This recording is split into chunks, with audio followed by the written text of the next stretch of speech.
Story वाला box पर आप सभी का स्वागत है। नई कहानी है, जरा इसको भी सुन लेना। यह कहानी काल्पनिक है। Let's go. अध्याय 1 स्थानांतरण। हवा सरसराहट के साथ एक पुराने धूल भरे कागज को लुढ़काती हुई चली गई। इमारतें टूटे हुए शीशों और धूल भरी कारों के साथ जीर्णशीर्ण अवस्था में थीं। यह एक भूथा शहर था जहां कोई भी इंसान नजर नहीं आ रहा था। एक परित्यक्त इमारत में एक पतली, लगभग कंकाल जैसी महिला ज़ोंबी अपने काम करने वाले हाथ में एक किताब लेकर बैठी थी। उसने घोंघे की गति से पन्ने पलटते हुए अपने मुंह से अजीब सी आवाजें निकाली। उसकी सफेद पुतलियां बुद्धिमत्ता से चमक रही थीं, जो एक ज़ोंबी में नहीं होनी चाहिए, और उसका शरीर खून और मस्तिष्क के धब्बे के बिना साफ था। गर्जना। उसके पेट से आने वाली तेज आवाजें दिखा रही थीं कि वह कितनी भूखी थी, लेकिन पिछले 10 सालों से वह पहले से ही इसकी आदी थी और ज़ोंबी बन गई थी। इसके बजाय वह अपने हाथ में किताब पर ज्यादा ध्यान केंद्रित कर रही थी। उसकी सफेद पुतलियां गुस्से से जल रही थीं। यह कौन सी बकवास किताब है? मुझे यकीन नहीं होता कि नायिका अपनी उपलब्धियों से अपने उद्धारकर्ता और अंगूठी देने वाले का नाम हटा देती है। मुझे मेरी भावनाएं वापस दो, जिसका अनुवाद इस प्रकार है।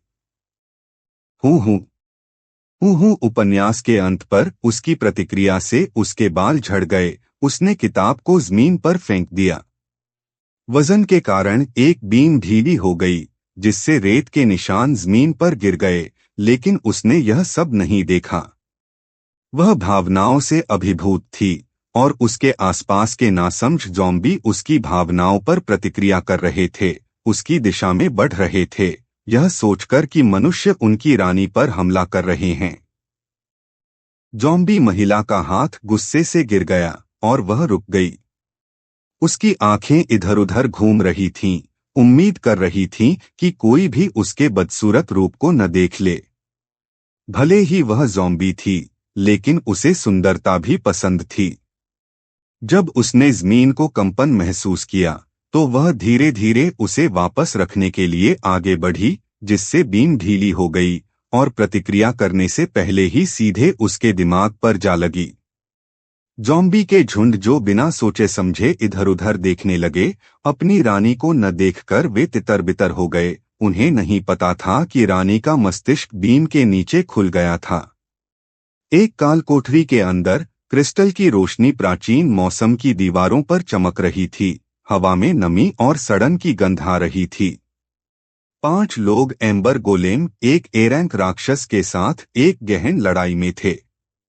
पिघले हुए रॉक राक्षस पर अलग अलग क्षमताएं छोड़ी गईं, जबकि उन पर फेंकी जा रही लपटों और लावा से बच रहे थे।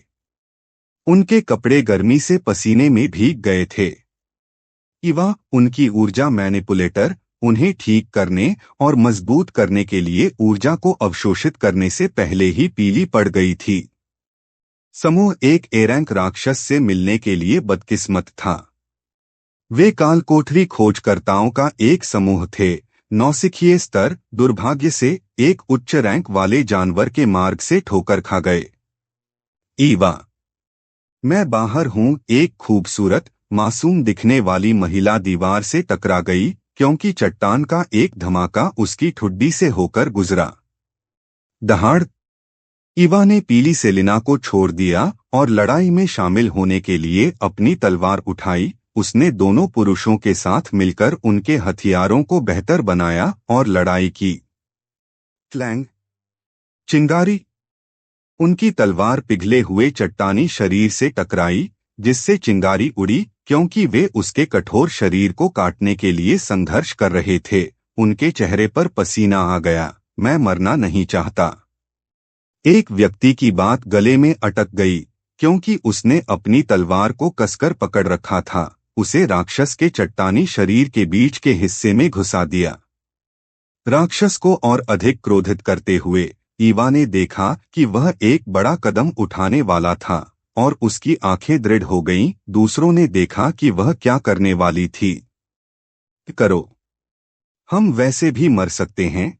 कम से कम हम लड़ते हैं, एक आदमी चिल्लाया। राक्षस का ध्यान भटका और उसे ऊर्जा को अवशोषित करने के लिए समय दिया। राक्षस के मुंह से लावा निकला और आदमी पिघल गया, उसके पास कुछ भी नहीं बचा था। दूसरों ने अपने दुख को थामे रखा। जैसे जैसे वे जानवर को पकड़ते गए, उनकी आंखें और भी दृढ़ होती गईं। ईवा की आंखों के कोनों से आंसू बहने लगे, उसकी नसें फटने लगीं, उसके कानों और आंखों से खून टपकने लगा क्योंकि वह ऊर्जा को अवशोषित कर रही थी। सेलिना, जो पीछे थी, ने अपने होश में वापसी की। उसकी आंखों में भावना की एक झलक दिखाई दी और वह मदद करने के लिए नहीं उठी। उसका मन सदमे में था। क्या उसने दरार को बंद नहीं किया है? वह यहाँ क्या कर रही है? यही वह जगह है जहां से मुझे अंगूठी मिलती है। उसके दिमाग में उसका पिछला जीवन घूम गया और वह अपना भविष्य बदलने के लिए दृढ़ हो गई। वह फिर से उस तरह नहीं जीना चाहती थी। इतना पछतावा और दुनिया को बचाने के बाद पृष्ठभूमि में फीकी पड़ जाना। उसने स्वार्थी रूप से देखा कि कैसे ईवा ने गोलेम से सारी ऊर्जा को अवशोषित कर लिया और ऊर्जा को दोगुना कर दिया, सीधे जानवर के कोर को नष्ट कर दिया। बूम! जानवर का विस्फोट दीवार के खिलाफ रुक गया और उसके शरीर से एक दरार की आवाज आई, जिससे पता चला कि वह एक बुरी स्थिति में थी। मृत राक्षस की जगह एक संदूक दिखाई दिया, जो ऐसे ए रैंक राक्षस से गिरने वाली वस्तुओं से अलग था। सेलिन, खांसी ठीक हो जाओ। ईवा के शब्द मरते समय बंद हो गए। सेलिना को अपने अस्थायी टीम के सदस्य की मौत से कोई परेशानी नहीं थी, उसकी आंखें केवल संदूक पर केंद्रित थीं।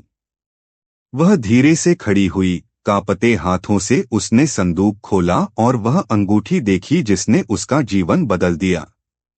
उसने खुद से वादा किया था कि इस बार वह एक ऐसा सहारा खोजेगी जिसे वह पृष्ठभूमि में फीका नहीं करना चाहती थी। अपने बलिदान के बाद एक सामान्य जीवन जी रही थी।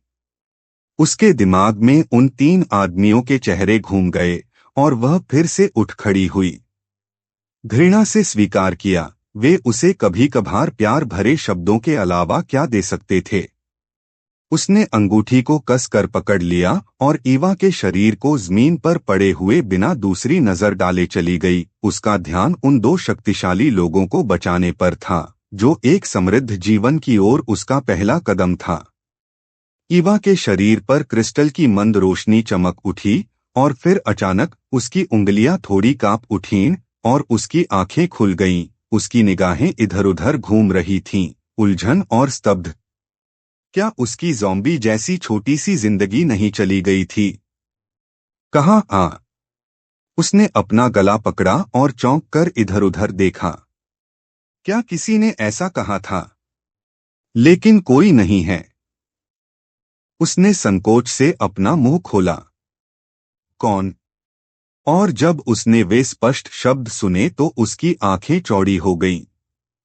जब से वह ज़ॉम्बी बनी है, तब से वह कभी भी स्पष्ट शब्द नहीं बोल पाती। उसकी आंखें उत्साह से चमक उठीं, लेकिन उसका चेहरा भावहीन रहा। उसकी आंखें संरचना और क्रिस्टल से जगमगाती प्राचीन दीवारों को देखती रहीं और उसके दिल में एक पूर्वाभास कौंध गया। उसने पिघले हुए अवशेष, खुली हुई छाती देखी। उसे पता था कि वह पुस्तक में प्रवेश कर चुकी है, सर्वनाशकारी दुनिया में सुंदर गुलाब। और एक राहगीर जिसने नायिका सेलिना को अंगूठी सौंपी। लेकिन इस शरीर के अंतिम क्षणों से केवल एक दिन की यादें बची थीं। वास्तव में जो हुआ वह यह था कि नायिका उसे मौत के लिए छोड़ गई थी। वह धीरे धीरे बैठी, अपनी ज़ोंबी जैसी गति की अभ्यस्त। उसने नीचे देखा और अपने खून से सने शरीर को देखकर अंदर से भौहें सिकोड़ लीं। लेकिन वह उस पौराणिक छाती को देखने के लिए उत्सुक थी जिसका वर्णन करने में लेखक ने 300 शब्द बर्बाद किए थे। वह जानना चाहती थी कि इसमें क्या खास था। शरीर को छूते हुए उसने गलती से एक छिपा हुआ स्विच दबा दिया और अंदर का हिस्सा उसके लिए खुल गया। अध्याय 2। ईवा ने अपना सिर एक तरफ झुकाया, उसकी आंखें भ्रम में चमक रही थीं क्योंकि वह मोती के मनके को देख रही थी। बस इतना ही। मैंने सोचा था कि छिपे हुए डिब्बे कोई बहुत बड़ा रहस्य खोल देंगे, लेकिन माँ, उसने निराश होकर सोचा। एक उसने उसे अपनी खून से सनी उंगलियों से उठाया। जैसे ही मोती का मनका उसके खून के संपर्क में आया, ईवा को अपनी उंगली में एक तेज दर्द महसूस हुआ। उसने उसे धीरे धीरे अपने चेहरे पर उठाया, भावशून्य, हालांकि उसकी आंखें नम थीं। ओह, यह दर्द करता है। क्या दर्द ऐसा ही होता है? उसके विचार उसकी भावनाओं के अनुरूप थे। 10 साल तक किसी भी चीज का शारीरिक एहसास किए बिना एक ज़ॉम्बी होने के कारण अचानक उसे दर्द महसूस हुआ। उसकी हरी आंखें इधर-उधर दौड़ी, लेकिन वह मोती नहीं ढूंढ पाई। इसके बजाय उसने अपनी कलाई पर एक आंसू की बूंद का टैटू देखा। वह अपनी पसलियों में दर्द को अनदेखा करते हुए नीचे बैठ गई और अपने मोती को खोजने लगी। उसने टैटू को अनदेखा कर दिया, यह सोचकर कि इस शरीर पर पहले भी एक था। उसका मन मोती पर था। यह अजीब दुनिया में मेरी पहली चीज थी, भले ही यह सिर्फ एक मन का हो, फिर भी मैं इसे चाहती हूँ। इस विचार को अपने मन में लेकर वह उसे खोजने के लिए जमीन पर झुकी। जैसे ही वह रेंगती हुई आगे बढ़ी, उसकी उंगलियां दीवार से दब गईं, जो खुल गई और वह उसमें से टकरा गई। धमाका! वह अजीब रास्ते में लुढ़क गई, उसका सिर जमीन से टकराया। ओह! वो हूँ! उसका मन दर्द से चीख उठा, गिरने से उसके गाल खरोंच गए। जैसे ही उसका हाथ उसके चेहरे पर लगे घाव को छूता, वह बेचैन हो जाती। मेरा सुंदर चेहरा, कृपया निशान मत बनाओ। वह अपने चेहरे पर इतनी केंद्रित थी कि उसने पास में खून से लथपथ आदमी और बिल्ली को अनदेखा कर दिया। 2 मम्मा! उसकी नजर आवाज पर गई और उसने आखिरकार कमरे की स्थिति पर ध्यान दिया। कमरे में जमीन पर झुलसे हुए निशान थे और कमरे में हर जगह गड्ढे थे। काले खून के धब्बे थे और जले हुए मांस की गंध थी। उसकी नाक फड़क रही थी और जली हुई गंध से उसके मुंह में पानी आ रहा था, जो उसे भुने हुए मांस की याद दिला रही थी। गड़गड़ाहट! उसके पेट से तेज आवाज निकली और उसने मुश्किल से निगला। उसे दोष नहीं दिया जा सकता था, उसने ज़ॉम्बी बनने के बाद से कुछ भी नहीं खाया था। उसे खाने के लिए शहर वापस जाना था और कालकोठरी उन्हें बाहर निकालने वाली थी।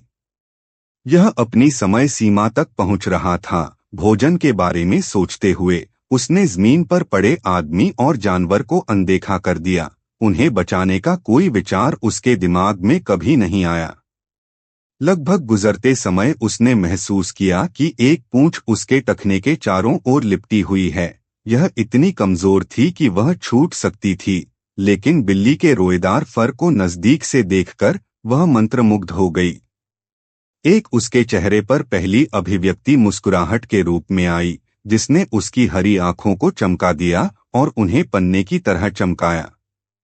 उसके हाथ फड़कने लगे। मैं इसे गले लगाना चाहती हूँ। क्या यह मालिक है?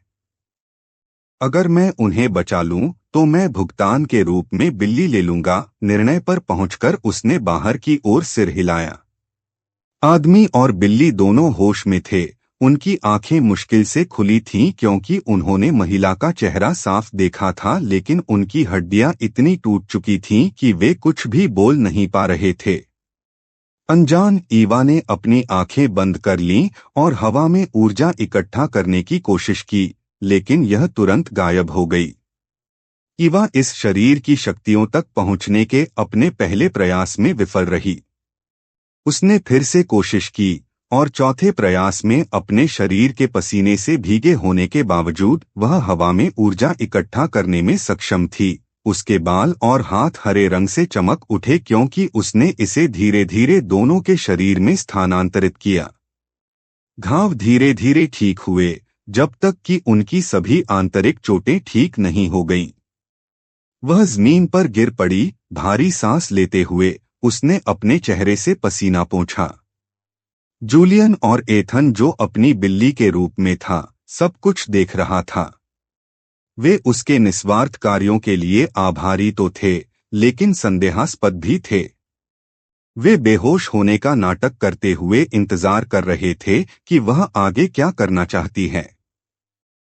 इवा ने अपनी सांस रोकी और बिल्ली को उठाया, जो अपनी साहसिक हरकतों से लगभग वापस बदल गई थी। मैं तुम्हें बचाने के लिए तुम्हारी बिल्ली को ले रही हूं।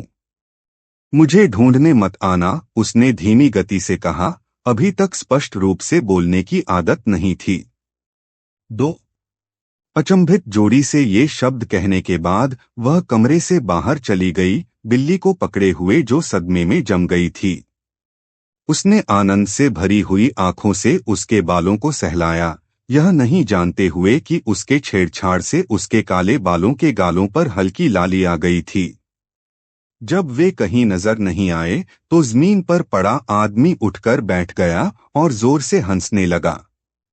हाँ हाँ हाँ, एथन मेरा पालतू। हाँ हाँ हाँ। वह तब तक हंसा जब तक उसकी आंखों के कोने से आंसू नहीं टपक पड़े और उसके पेट में हल्का दर्द होने लगा। उसने अपने धूल भरे काले बालों को पीछे खींच लिया। उसकी भूरी आंखें दिलचस्पी और शरारत से चमक रही थीं। उसे अपने मन में उस युवती का चेहरा याद आ गया। फिर उसकी आंखें खतरनाक तरीके से चमक उठीं जब उसने सोचा कि आखिर वे इस बुरी स्थिति में कैसे फंस गए।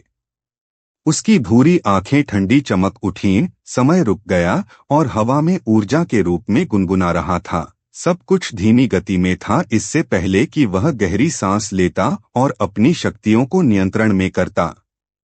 उसने अपने शरीर से धूल झाड़ी और कमरे से बाहर निकल गया, समय पर सेलिना से मिलने के लिए, जिसकी आंखों में निराशा और गुस्सा था क्योंकि वह उसे ठीक होकर बाहर निकल रहा था। उसकी आंखें चमक उठीं और उसने आश्चर्य से कहा, ओ माय, तुम चोटिल लग रहे हो। क्या तुम्हें उपचार की जरूरत है? मैं एक उपचारक हूँ। उसकी सुंदर अभिव्यक्ति चिंता और मासूमियत से भरी हुई थी, लेकिन वह आदमी उसके पास से ऐसे गुजरा जैसे वह हवा हो। जूलियन का दिमाग बाहर निकलने और उस ऊर्जा हेरफेर करने वाले के बारे में सारी जानकारी खोजने पर केंद्रित था और उसने सेलिना पर ध्यान नहीं दिया। सेलिना सदमे में जम गई। उसे वापस जाते हुए देखकर उसने अपना चेहरा देखा कि क्या वह ठीक है, और उसके बाल। यह सोचकर कि वह काल कोठरी की मंद रोशनी में उसकी सुंदरता को नहीं देख पा रहा था। माफ करना। रुको, तुम इतनी बुरी तरह घायल होकर नहीं चल सकते, उसने उसके पीछे चिल्लाते हुए कहा, अपनी कोमल और मासूम आवाज को बनाए रखना नहीं भूली। 2 जूलियन की गति तेज हो गई। उसे नहीं पता था कि यह पागल महिला कौन है जो उसका पीछा कर रही है। क्या उसने उससे कहा कि उसे उसके उपचार की जरूरत है? उसके शब्दों से उसे सिरदर्द हो रहा था और वह उसके आसपास के समय को रोककर उसे एक जगह पर खड़ा करके उसे जाते हुए देखने से खुद को रोक नहीं पा रहा था। 2 सेलिना ने उसे बुलाने की कोशिश की, लेकिन समय के टिक टिक प्रतीक को अपने चारों ओर लिपटा हुआ देखा और उसे पता था कि उसने अपनी शक्तियों का इस्तेमाल उसके खिलाफ किया है। उसका दिल उदास हो गया। उसका सुंदर चेहरा उसे क्यों नहीं हिला पाया? वह अपनी सुंदरता पर बहुत आश्वस्त थी, क्योंकि अपने पिछले जीवन में वह भूमिगत शहर की सबसे खूबसूरत महिला थी। 1 अध्याय 3 भूमिगत शहर। ईवा के हाथ बिल्ली के फर में चले गए। जैसे ही उसने उसके पेट को चूमा, उसके कोमल शरीर पर अपना सिर रगड़ा। हाँ, बहुत बढ़िया, अब से तुम मेरी हो। अपने पिछले मालिक को भूल जाओ। उसके धीमे शब्द उसके कानों में पड़े, जैसे उसके हरे बाल उसके फर को गुदगुदा रहे हों। एथन उसके हाथों में लेटा था, उसकी आंखें खाली थीं। पिछले 1 घंटे से वह इस महिला द्वारा छेड़छाड़ कर रहा था। क्या तुम कल्पना कर सकते हो? उसने अविश्वास में सोचा।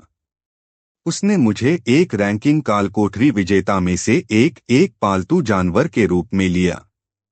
3 वह केवल अपने जीवन पर संदेह करते हुए उसके हाथों में लेटा रह सकता था। ईवा एक सामान्य बिल्ली को अपने हाथों में पकड़कर बहुत खुश थी। उसे इस बात का एहसास भी नहीं हुआ कि वे कब वार्प गेट पर पहुंच गए। उसकी आंखें बिल्ली से हटकर उसके सामने के गेट पर केंद्रित हो गईं। वाह! तो यह वह वार्प गेट है जो लोगों को कालकोठरी से बाहर टेलीपोर्ट कर सकता है। उसने सोचा। उसका चेहरा भावहीन था क्योंकि वह नीले फिल्म जैसे द्वार को देख रही थी। उत्तरजीवी 2 और 3 के समूहों में इकट्ठे हुए, जो उनकी टीम रैंकिंग के अनुसार व्यवस्थित थे, सबसे कम सहायकों से लेकर उच्चतम सेनानियों और चिकित्सकों तक। ईवा कोने में खड़ी थी, बिल्ली को हाथ में लिए, सेलिना की आकृति के लिए भीड़ को स्कैन कर रही थी, लेकिन उसे न पाकर आश्चर्यचकित थी। वार्प गेट चमक उठा, उज्ज्वल हो गया, और टीम जल्दी से इसके माध्यम से आगे बढ़ी, अपने लूट और गिराए गए सामान को लेकर। ईवा आगे बढ़ने वाली थी जब उसने अपनी बिल्ली के मालिक को देखा। उसकी आंखें चौड़ी हो गईं, और उसने अपना सिर नीचे कर लिया। बिल्ली पर अपनी पकड़ मजबूत करते हुए वह वार्प गेट की ओर जाने वाली भीड़ में घुलने मिलने की कोशिश कर रही थी। लेकिन उसकी हरकतें बहुत धीमी थीं। जूलियन ने उसे तुरंत पहचान लिया। उसकी आंखें एथन के खाली भाव पर पड़ी और वह लगभग हंस पड़ा। आसपास के कुछ लोगों ने लॉर्ड जूलियन को पहचान लिया और उसकी रैंक जानकर आपस में उत्साह से फुसफुसाने लगे। ऐसे उच्च श्रेणी के कालकोठरी विजेता को देखना कई लोगों के लिए जीवन में एक बार होने वाला अनुभव था।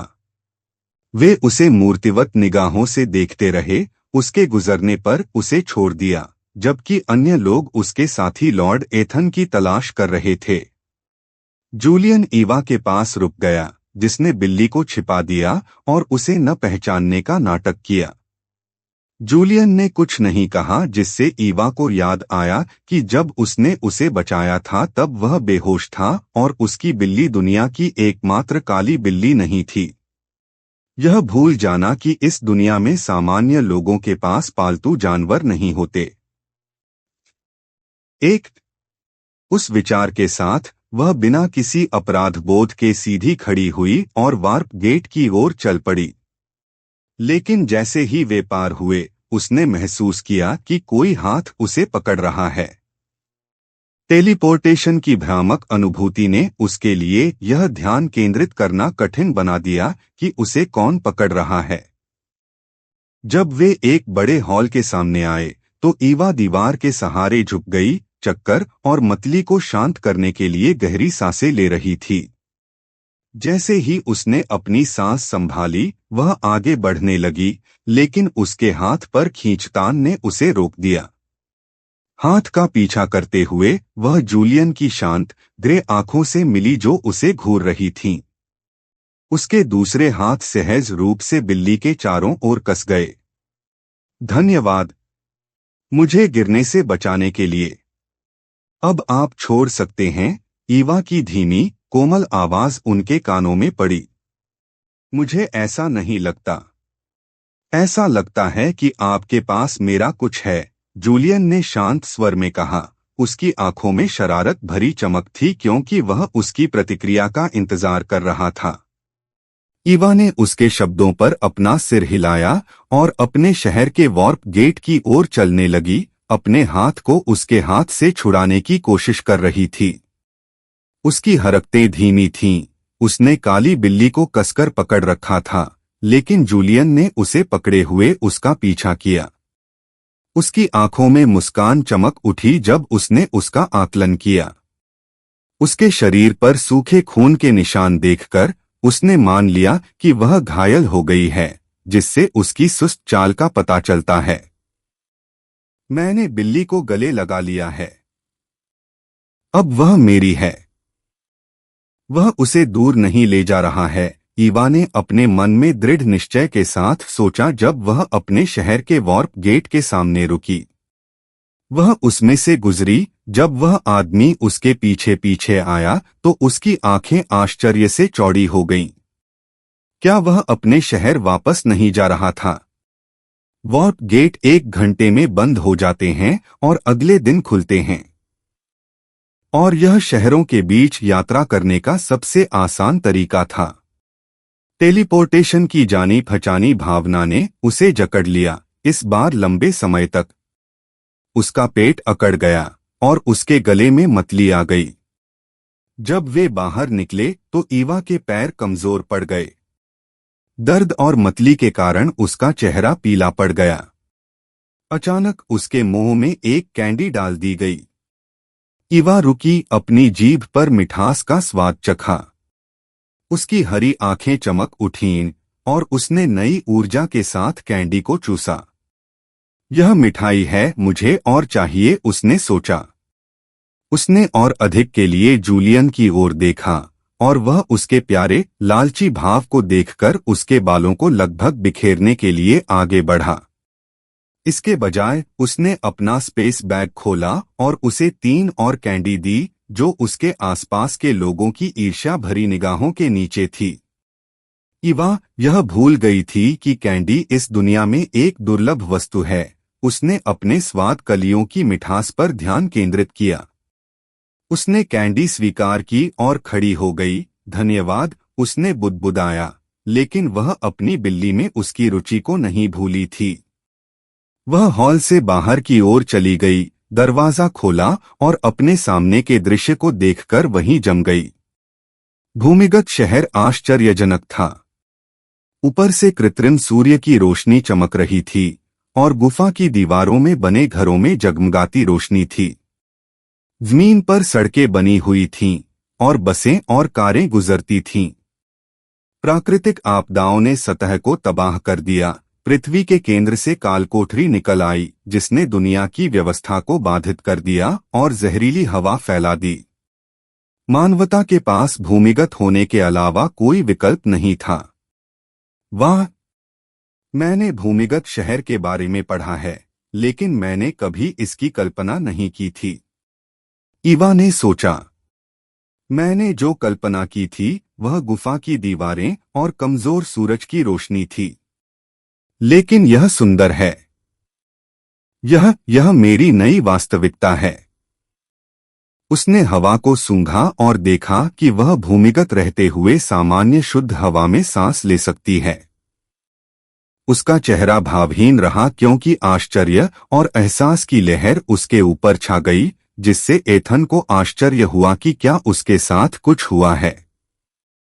ईवा ने अपना आईडी कार्ड निकाला और गेट पर गार्ड के पास पहुंची। उन्होंने उसकी आईडी स्कैन की और उसे अंदर जाने दिया, लेकिन बिल्ली का परीक्षण करके यह देखने के लिए कि क्या यह एक सामान्य जानवर है। हालांकि एथन को लगा कि आज निश्चित रूप से उसका दिन नहीं था। उसने उसके हाथों जीवन के बहुत से आघात और संदेह सहे थे। अध्याय 4। क्या आपको लगता है कि यह एक सामान्य बिल्ली थी?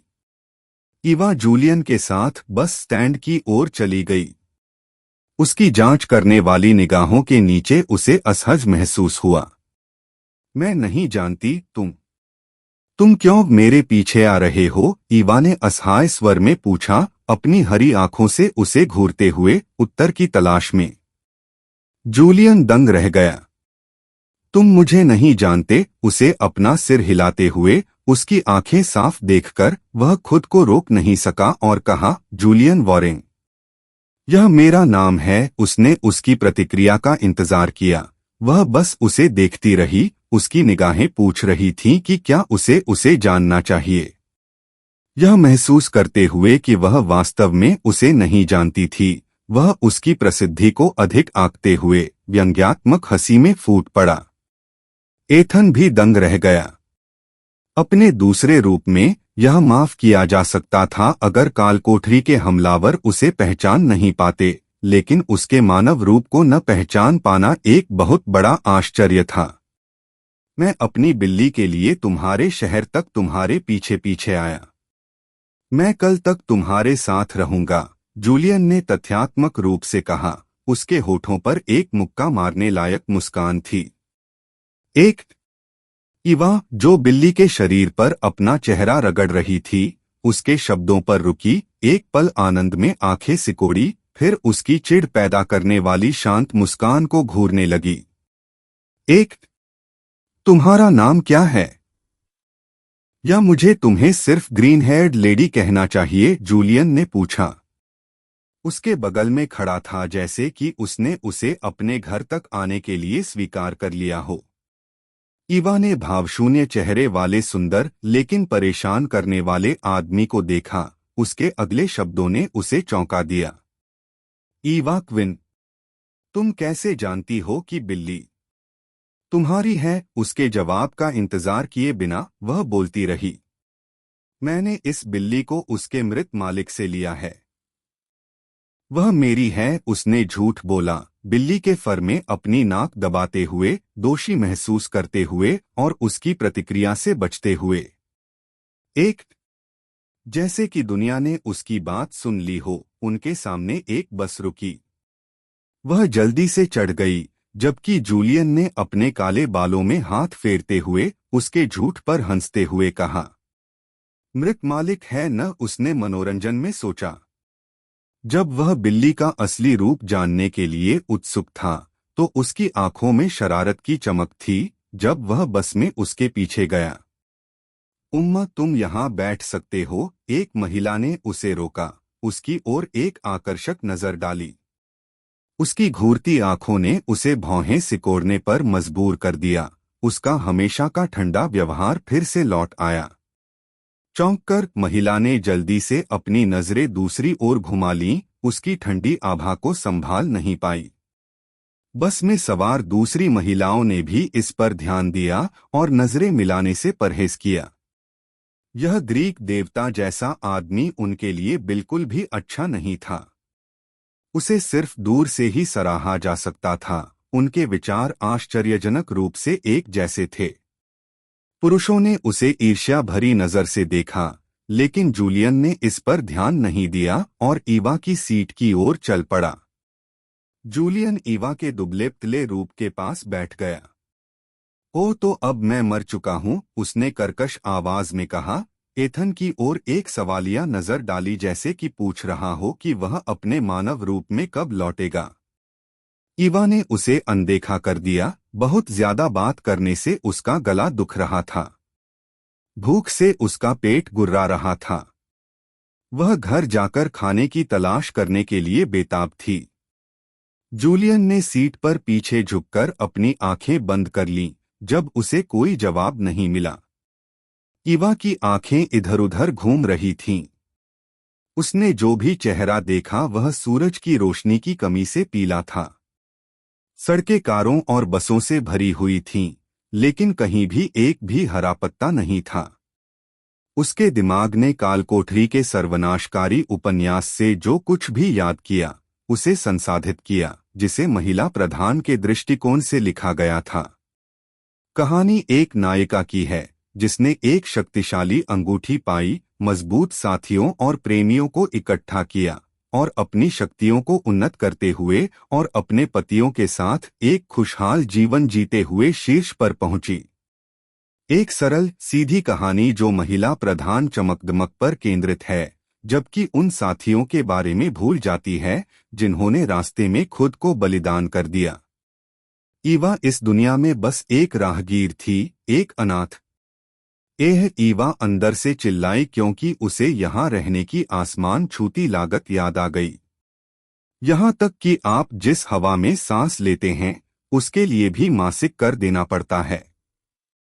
और इसमें विटामिन और आयरन के लिए कैप्सूल दवाएं भी शामिल नहीं थीं, जो सूरज की रोशनी की कमी के कारण आवश्यक हैं।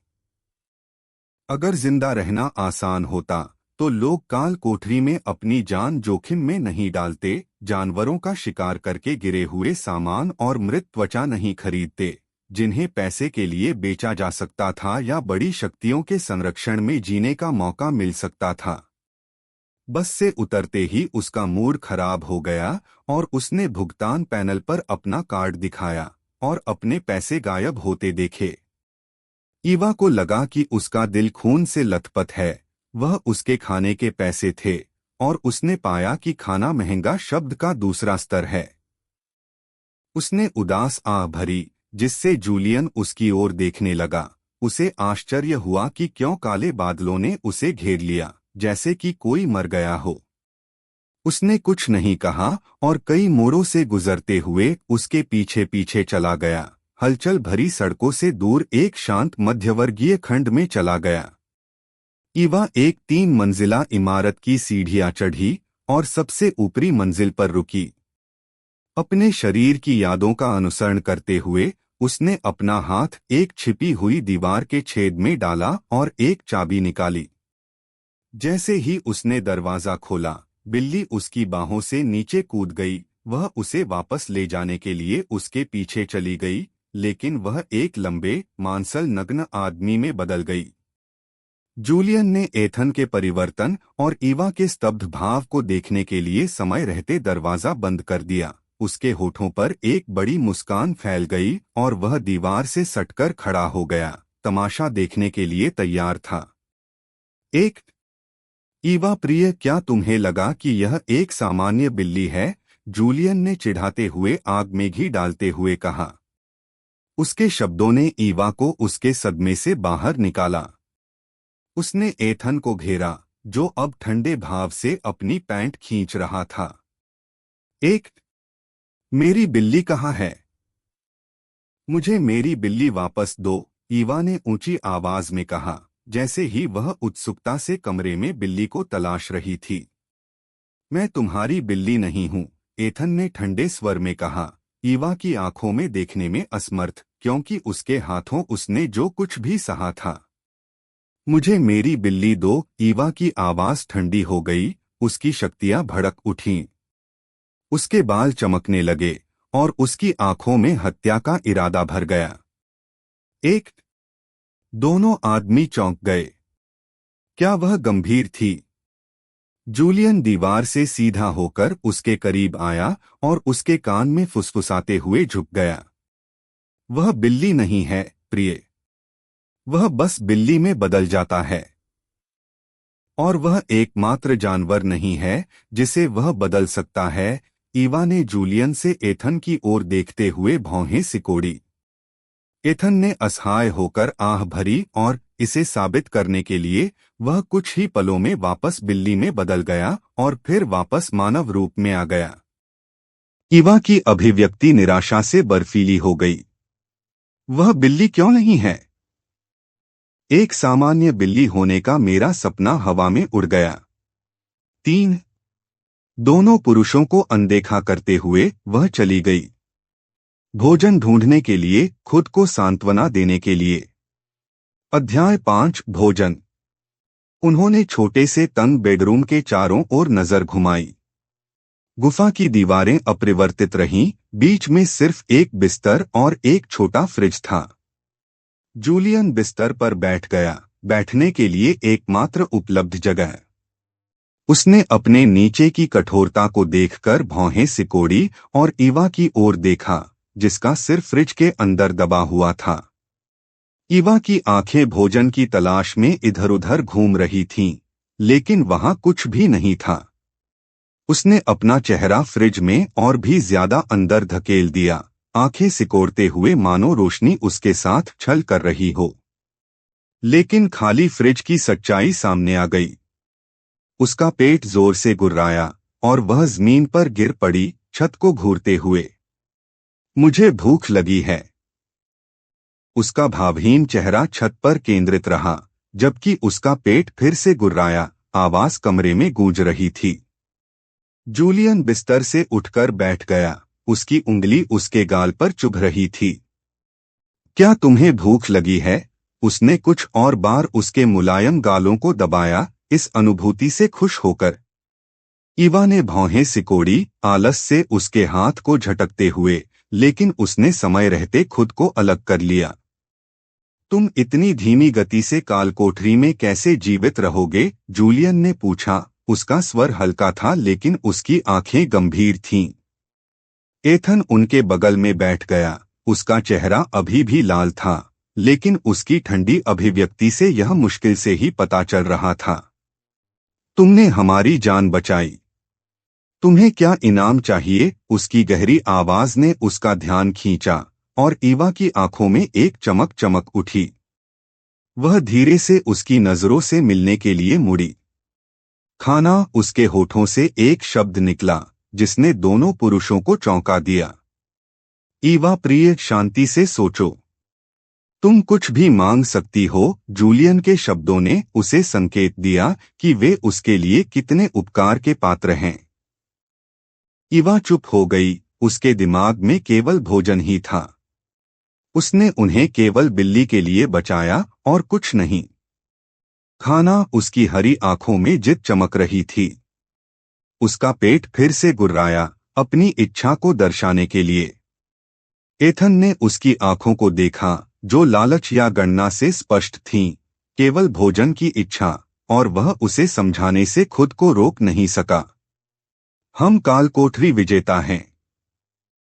आप धन मांग सकते हैं, हमारी टीम में शामिल हो सकते हैं, या यहाँ तक कि एक घर भी मांग सकते हैं। कुछ भी हमारे जीवन को छोड़कर।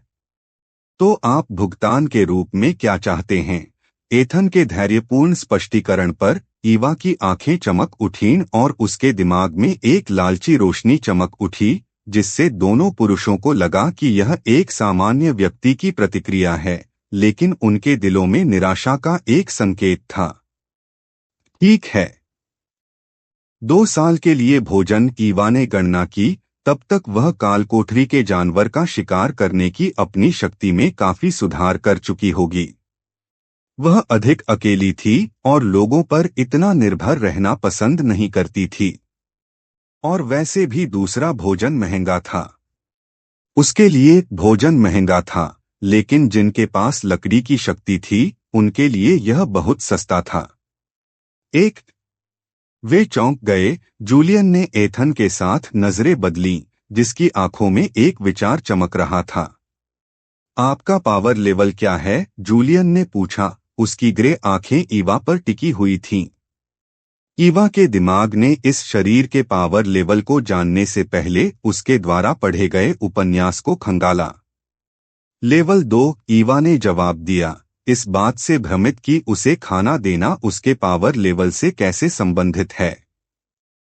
ठीक है, हमारी टीम में आपका स्वागत है।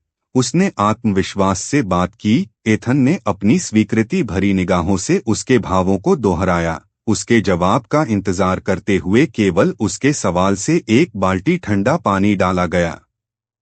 कैसे? क्या इससे मेरे खाने का संबंध है? उसका स्वर सपाट था। उसकी आंखें उन्हें घूर रही थीं जैसे कि वे धोखेबाज हों। जूलियन के होंठ फड़कने लगे और उसे उसकी इंद्रियों को वापस झकझोरने की इच्छा हुई। उसने उसे महसूस कराया कि उनकी शक्तियां उसके सामने कुछ भी नहीं हैं। एथन खड़ा हुआ, बिस्तर पर चला गया और बैठ गया। वह उससे परेशान नहीं होना चाहता, अन्यथा वह नियंत्रण खो सकता है और उसे मौत के घाट उतार सकता है। ईवा को नहीं पता था कि उसने लॉर्ड्स को बहुत ज्यादा उत्तेजित कर दिया था। उसने उन्हें छोड़ दिया। उसे लगा कि उसे कुछ नहीं मिलेगा। उसके हाथ उसकी जेब में गए। 2 कैंडी निकाली। उसने एक कैंडी को तिरछी आंखों से खाया, यह जानते हुए कि कैंडी खत्म करने के बाद उसके पास कोई कैंडी नहीं बचेगी। अचानक उसे अपनी ठोड़ी पर एक पकड़ महसूस हुई। उसने ऊपर देखा तो एक ग्रे आंख उसे घूर रही थी। ईवा प्यारी, हिसाब लगाओ।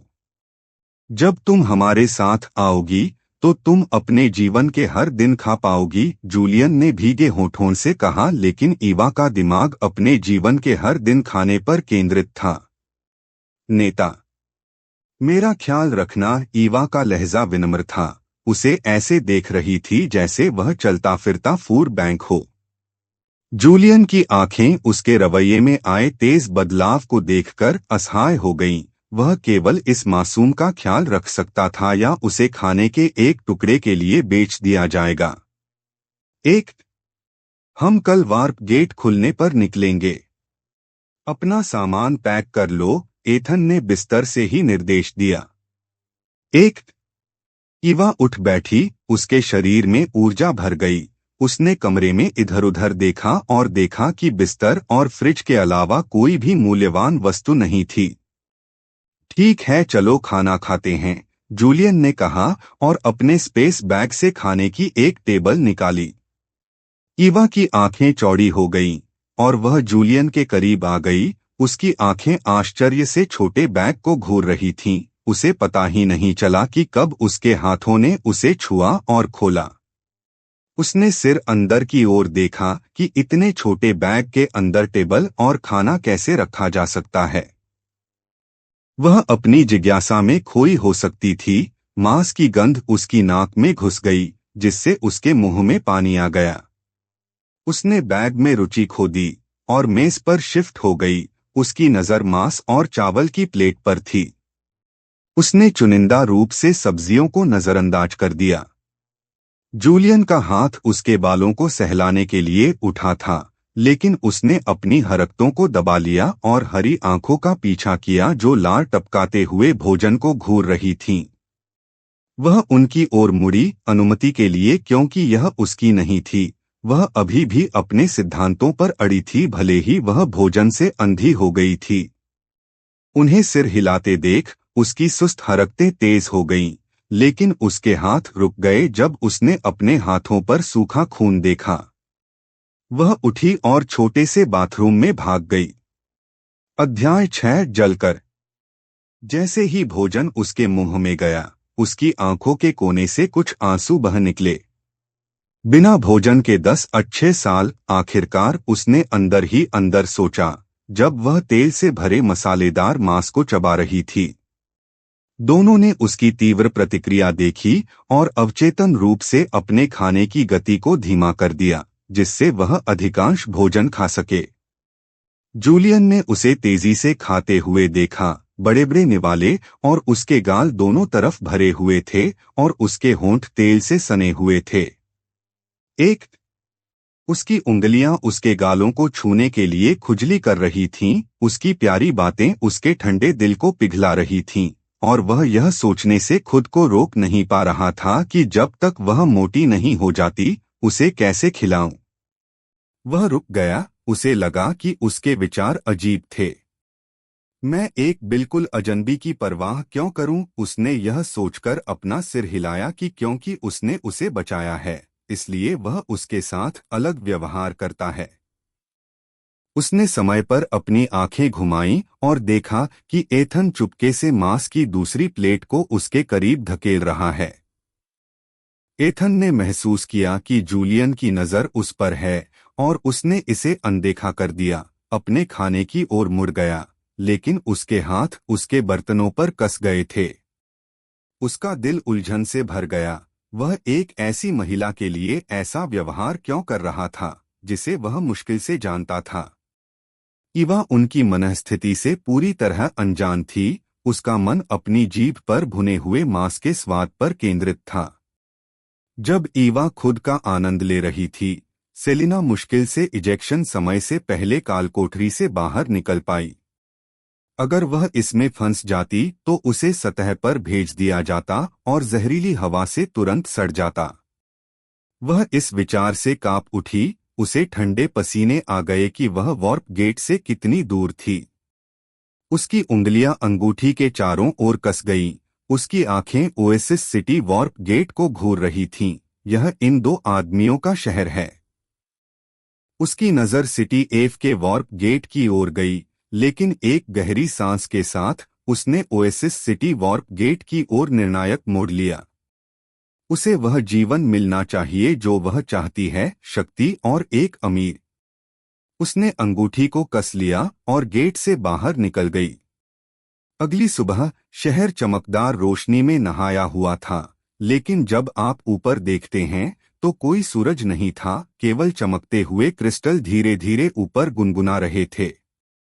ईवा जाग गई। उसके बाल उसके कंधों पर गिर रहे थे क्योंकि वह ध्यान केंद्रित करने के लिए पलकें झपका रही थी। जब उसने गुफा की दीवारों को देखा तो उसका दिमाग उलझन में था, इससे पहले कि उसे एहसास हुआ कि वह एक किताब में थी और अपनी दुनिया में नहीं थी। उसकी आंखें कमरे के चारों ओर घूम गईं। दो पुरुषों को देखा, दोनों पहले से ही जाग चुके थे। जूलियन अपने कृत्रिम सौर संचालित फोन को स्क्रॉल कर रहा था, जबकि एथन जमीन पर कुछ पुशअप कर रहा था। गुड मॉर्निंग, उन्होंने उसकी आवाज सुनी और दोनों उसकी ओर मुड़े। उनकी सांस उनके गले में अटक रही थी। प्रकाश ने उसके छोटे रूप पर एक प्रभामंडल चमकाया। उसकी आंखें नींद से नम थीं, उसके बाल उसके नंगे कंधों से नीचे बह रहे थे क्योंकि उसके कपड़ों का हैंडल नीचे की ओर खींचा गया था, जिससे उसके स्तनों का ऊपरी भाग दिखाई दे रहा था। उन्होंने तुरंत अपनी आंखें हटा लीं। जूलियन ने अपने फोन पर ध्यान केंद्रित किया, लेकिन वह अपने लोगों द्वारा भेजे गए संदेश में एक शब्द भी नहीं पढ़ सका। एथन ने अपनी आंखें बंद कीं और फिर से पुशअप करना शुरू किया। उसने गिनती करना छोड़ दिया कि उसने कितने पुशअप किए थे। उनके दिल पहली बार अपने जीवन में हिल गए थे और अपराधी को बिस्तर से नीचे उतरने में समय लग रहा था। अपनी धीमी गति पर वापस आ गई। वह धीरे धीरे बाथरूम में चली गई, अपने टॉयलेटरीज और कपड़े साथ लेकर। काले पर्दे उसे कमरे से अलग कर रहे थे। जैसे ही उसने अपने कपड़े उतारे, उसकी नजर अपनी उंगली पर आंसू की बूंद के टैटू पर पड़ी। यह पहले से ज्यादा गहरा लग रहा था, लेकिन उसने इसे अनदेखा कर दिया, यह सोचकर कि यह सिर्फ उसकी कल्पना है। 6 अपनी नजर हटाते हुए उसने ध्यान नहीं दिया कि यह और गहरा हो गया है।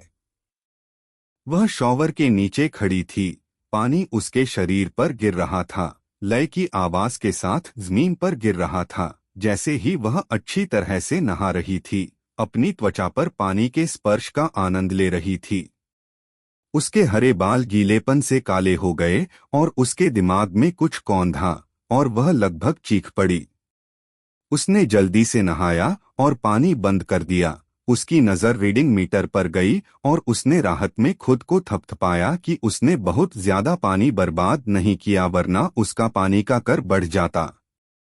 वह दिवालिया हो चुकी थी और इस संस्था के बैंक खाते तक नहीं पहुंच सकती थी। लेखक ने भी किताब में ऐसा नहीं लिखा। उसके होठों से एक उदास आह निकली और उसे एहसास हुआ कि अगर वह आराम से जीना चाहती है तो उसे और मजबूत होना होगा। वह खुद को हर दिन नहाए या खाए बिना नहीं देख सकती। उसने अपने बाल सुखाए और बाहर निकलने से पहले कपड़े पहने। तुम बाथरूम का इस्तेमाल कर सकती हो। ज्यादा पानी का इस्तेमाल मत करो। ईवा का लहजा गंभीर था। आज सुबह उसे जो डर लगा, उसने उसे एहसास कराया कि खाना ही उसकी एकमात्र समस्या नहीं थी, पैसा भी था। उन्हें असहाय होते हुए भी सिर हिलाते हुए देखकर वह अपने कपड़े पैक करने के लिए आगे बढ़ी। उसे बिस्तर के नीचे एक छोटा सूटकेस मिला और वह उसे बाहर ले आई। उसे खोलने पर उसने देखा कि उसके अंदर कुछ कपड़े पड़े हुए थे। वह अन्य कपड़ों के लिए सूटकेस बाहर ले आई। उसने जो कपड़े देखे उन्हें सूटकेस में डाल दिया और उसे बंद कर दिया।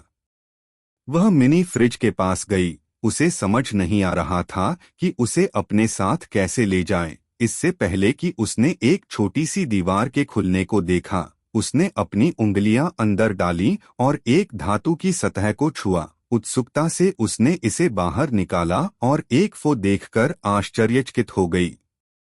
इतनी कीमती चीज, इसे खरीदने के लिए इस शरीर को बहुत खर्च करना पड़ सकता है। शायद फोन को बनाए रखने और उसका इस्तेमाल बंद करने का खर्च। उसने इसे चालू किया और स्क्रॉल किया, लेकिन बेसिक फोन ऐप के अलावा कुछ नहीं दिखा। उसने इसे बंद कर दिया, यह जानते हुए कि अगर उसने इसे चालू रखा तो फोन यह पढ़ेगा कि उसने इसे देखने के लिए कितनी धूप का इस्तेमाल किया। वह इसके लिए भुगतान करने के लिए तैयार नहीं थी। एथन यह सब चुपचाप देख रहा था। उसकी आंखें उसे देखने के लिए उस पर नजर गड़ाए हुए थीं कि उसमें क्या अलग है। इसके बजाय उसने उसे फ्रिज खींचते हुए और बिस्तर पर लालसा से देखते हुए देखा। उसका चेहरा भावहीन था, लेकिन उसने उसकी हरी आंखों में चमकते दर्द को देखा। मैं उन दोनों को अपने स्पेस बैग में रख सकता हूँ, एथन मदद नहीं कर सका, लेकिन सुझाव दिया। तुरंत उसने देखा कि ईवा की आंखें चमक उठीं और उसने उसे ऐसे देखा जैसे वह कोई बुद्ध हो। एथन ने अपने चेहरे पर शर्मिंदगी महसूस की और उससे दूर देखने से पहले अजीब तरह से सिर हिलाया। अध्याय 7 मुझे एक हथियार दो। जब उसने पैकिंग कर ली तो एथन ने सब कुछ अपने स्पेस रिंग में रख दिया। जूलियन ने अपनी भौहें उठाईं। एथन की हरकतों पर झुंझलाहट की झलक महसूस की। ईवा जीन्स और एक साधारण टॉप पहने हुए, अपने बालों को पीछे बांधे हुए, अपने भावहीन चेहरे को प्रकट कर रही थी। बाहर निकलने से पहले उसने घर पर एक आखिरी नजर डाली। दरवाजा बंद करते हुए उसने अपने पड़ोसी के दरवाजे पर दस्तक दी। एक काले चेहरे वाले आदमी ने दरवाजा खोला। क्या? उसकी आवाज दालान में गूंजी, लेकिन ईवा को देखकर उसके चेहरे पर थोड़ी नरमी आई। आपको जगाने के लिए माफी। इसे डेन असाइनर्स को दे दो। मैं जा रही हूं। वह सीधे मुद्दे पर आ गई, उसे अपनी चाबियां सौंपते हुए। ईवा, तुम जा रही हो? उसकी पिछली झुंझलाहट गायब हो गई, उसकी जगह परिचितता और आश्चर्य ने ले ली। उसने उसके कंधे पर नजर डाली। उसके पीछे दो आदमी खड़े थे। जब उनकी नजर एथन पर पड़ी तो उसकी आंखें चौड़ी हो गईं। उसने उसे तब से पहचाना जब वह ओएसिस सिटी में ट्रेन की पटरियों पर काम करता था। ईवा उसके जैसे किसी व्यक्ति के साथ क्या कर रही है? उसके विचार तेजी से दौड़ रहे थे, लेकिन उसका शरीर सहज रूप से प्रतिक्रिया कर रहा था। वह सीधा खड़ा हो गया। गुड मॉर्निंग लॉर्ड एथन, उसने सम्मानपूर्वक अभिवादन किया। फिर उसने अपनी नजर दूसरे आदमी पर घुमाई। एक पल के लिए रुककर कहा, good morning lord Julian. Julian ने हल्के से सिर हिलाकर अभिवादन स्वीकार किया। वह आदमी, जो अब 2 काल कोठरी विजेताओं की उपस्थिति से घबरा गया था, उसे लगा कि ईवा क्यों आई थी। ईवा चुपचाप खड़ी थी। उसने उन 2 आदमियों को देखा, उनकी शक्ति को महसूस किया। हालांकि उसका दिल एक चीज पर केंद्रित था, भोजन। उसकी उम्मीद भरी निगाहों ने उन्हें इस तरह से बेचैन कर दिया जैसे उसके दिमाग में कुछ अजीब चल रहा हो। ओह ईवा, क्या तुमने कहा था कि तुम जा रही हो? आदमी ने आखिरकार अपनी उलझन से बाहर आते हुए पूछा। ईवा को उसकी भूलने की आदत से कोई परेशानी नहीं हुई, बल्कि उसने उसे अपनी चाबियां थमा दी। हाँ, अलविदा, उसने सीढ़ियां उतरने के लिए मुड़ते हुए संक्षेप में उत्तर दिया। जूलियन उसके बगल में चला गया। उसके हाथ जेब में थे, जबकि एथन उसके पीछे पीछे चल रहा था। आदमी अपने दरवाजे पर खड़ा था, अचंभित, उन्हें जाते हुए देख रहा था। ईवा की आंखें शहर की चहल पहल भरी सड़कों पर इधर उधर घूम रही थीं, ऊपर चमकीली कृत्रिम रोशनी देख रही थीं। वह लगभग एक राहगीर से टकरा गई, लेकिन जूलियन ने उसे किनारे कर दिया। वह हैरान होकर उसकी ओर मुड़ी। क्या तुम देख सकती हो कि तुम कहाँ चल रही हो? जूलियन ने उसकी बाह छोड़ते हुए कहा। ईवा को एहसास हुआ कि क्या हुआ था। उसने चुपचाप धन्यवाद में सिर हिलाया। वे कल जिस रास्ते से अंदर आए थे, उसी रास्ते से आगे बढ़ते रहे। जैसे ही एथन सुरक्षा के पास से गुजरा, उसकी गति बढ़ गई। वह याद नहीं करना चाहता था कि उसे कल क्या क्या सहना पड़ा था। हमें पहले काल कोठरी में जाना चाहिए या शहर में? जूलियन ने उनसे पूछा, लेकिन ज्यादातर एथन से। एथन ने वार्प गेट की ओर देखा। चलो पहले शहर चलते हैं। एथन का चेहरा ठंडा हो गया क्योंकि उसे उन लोगों की याद आ गई जिन्होंने उन्हें धोखा दिया था। एथन का जवाब सुनकर जूलियन की आंखों में ठंडक चमक उठी। ओह, लगता है मैं कुछ कीटों को भूल गया। जूलियन की आवाज खतरनाक ढंग से धीमी हो गई। उनके बगल में बैठी ईवा सिर्फ पलक झपका सकती थी। वह उलझन में थी कि वे किस बारे में बात कर रहे थे। जब उन्होंने शहर वापस जाने का फैसला किया तो वह दिल से निराश थी। कुछ भी नहीं था उसके पास। क्या मैं तुम्हारे पीछे आ सकती हूँ। बाद में ईवा के शब्दों ने उन्हें याद दिलाया कि उनके पास एक नया साथी है। क्या तुम काल कोठरी में जाना चाहते हो? एथन ने अपना सिर नीचे करके उसकी नजरों से नजरें मिलाने के लिए पूछा। ईवा ने सिर हिलाया। उसे जानवरों का शिकार करके सामान गिराने या लाशें बेचने की जरूरत थी। जूलियन ने उनकी तरफ देखा। उसके हाथ अभी भी जेब में थे। वह थोड़ा सा उसके स्तर पर झुका हुआ था। उसका लहजा चिढ़ाने वाला था। ईवा प्रिय, अपने छोटे से शरीर के साथ तुम अकेले जानवर का शिकार कैसे कर सकती हो? ईवा ने उसके शब्दों पर भौहें सिकोड़ी, यह जानते हुए कि यह सच था। उपन्यास से कालकोठरी के जानवर ताकत में बहुत विकृत थे, यहाँ तक कि निचले दर्जे के जानवर भी हल्की हवा से मार सकते थे। उसकी शक्ति का स्तर अभी भी हथियारों को लंबे समय तक ऊर्जा देने के लिए बहुत कम था। पौधों में जीवन शक्ति बहाल करने की तो बात ही छोड़िए। यह सब सोचते सोचते उसकी भौहें और भी स्पष्ट हो गईं।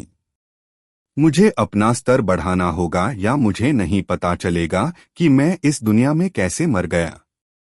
मैं जा रहा हूं। मुझे अपना पता दो। बाद में तुम्हें ढूंढने के लिए, ईवा ने दृढ़ स्वर में उत्तर दिया। उसकी निगाहें अकेले जाने के लिए दृढ़ और गंभीर थीं। जूलियन की चंचल निगाहें बदल गईं और गंभीर होकर बोला, तो क्या तुम यह काम अकेले ही करने जा रहे हो? एथन ने कुछ नहीं कहा और उसका जवाब सुनना चाहता था। कालकोठरी में छापा मारना बच्चों का खेल नहीं है, या सिर्फ दृढ़ संकल्प से ही तुम जिंदा रह पाओगे, वैसे ही जैसे कालकोठरी को जीतने वालों को अंदर रहते हुए सतर्क रहना पड़ता है। मुझे एक हथियार दो। मुझे पूरा विश्वास है कि मैं जिंदा वापस आ जाऊंगा, ईवा ने जोर देकर कहा, जिससे दोनों उसकी निर्भीकता पर भौहें सिकोड़ने लगे।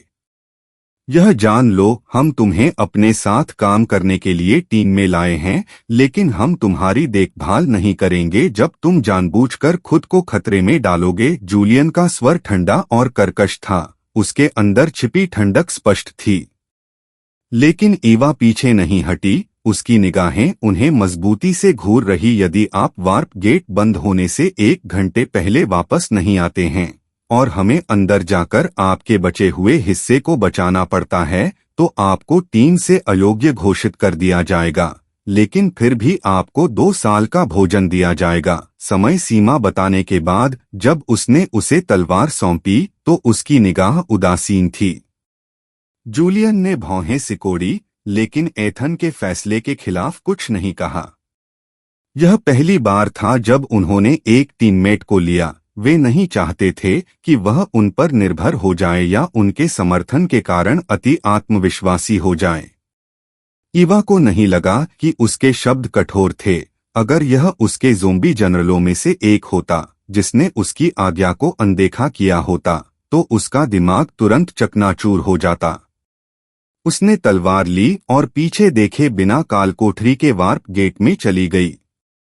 उन्होंने उसे जाते हुए देखा और एथन को यकीन नहीं था कि उसने सही फैसला लिया है या नहीं। चलो उसके पीछे चलते हैं। तुम अभी भी वहां क्यों खड़े हो? जूलियन ने पुकारा जब वह उस दिशा में चल रहा था जहां से वह चली गई थी। उसने उसका पीछा करने और उसे बचाने की योजना बनाई अगर वह मरने वाली थी। एथन ने सिर हिलाया और साथ चलने लगा। अध्याय 8 सर्वोच्च कोटि की दुष्टता। ईवा मंद गलियारे में चली गई। क्रिस्टल लाइट के आगे पीछे टिमटिमाने के साथ ही उसकी नाक से परिचित बासी गंध टकरा रही थी। वह एक बड़े समाशोधन में रुकी। अन्य लोग 10 या 5 के समूहों में इकट्ठे हुए थे। हर कोई एक समूह में था। कोई भी उसके जैसे अकेले कालकोठरी में प्रवेश करने की हिम्मत नहीं कर रहा था। वे सभी प्रवेश द्वार की ओर चले गए। ईवा उनके पीछे पीछे चली गई। बीच में एक विशाल खुले पत्थर के दरवाजे के सामने रुकी। भीड़ में तनाव बढ़ गया। कुछ लोगों ने हथियार पकड़े, अन्य लोग भाग्य के लिए प्रार्थना कर रहे थे। कुछ लोग जीवित बाहर आने की उम्मीद कर रहे थे और अन्य लोग पहले से ही उन लाभों की कल्पना कर रहे थे जो वे एकत्र करेंगे। जब वे अज्ञात में कदम रखते थे तो क्रिस्टल लाइट टिमटिमाती थी। यह बाहरी क्षेत्र का प्रवेश द्वार था, जो एक ढहती हुई प्राचीन ग्रे मूर्ति द्वारा चिह्नित था, जो कथित तौर पर अंदर जानवरों के स्तर को इंगित करता था। लेकिन इस पर भरोसा नहीं किया जा सकता था। आप लापरवाही या शुद्ध दुर्भाग्य से आसानी से गहरे स्तरों में जा सकते थे। इवा ने खुले दरवाजे को देखा और सोचा कि लेखक कालकोठरी बनाते समय परपीड़क या सिर्फ नशे में रहा होगा। आप कालकोठरी के स्तरों को अलग करने के लिए एक दरवाजा कैसे बना सकते हैं, लेकिन फिर भी गहरे स्तरों में ठोकर खाना संभव बना सकते हैं। यह सर्वोच्च स्तर की दुष्टता थी, लोगों को सुरक्षा का झूठा एहसास देना, केवल उन्हें खतरे में डालना। कोई आश्चर्य नहीं कि वे सभी प्रवेश करने से पहले बड़े समूह बनाते थे। अब ईवा को अपनी आवेगशीलता पर पछतावा हुआ, यह भूलकर कि वह एक सामान्य कालकोठरी से नहीं निपट रही थी। कम से कम लेखक ने एक काम सही किया, रसातल के बौसस्तर के राक्षसों को उनके अपने खंडों में रखकर। अन्यथा यह दुनिया बर्बाद हो जाती।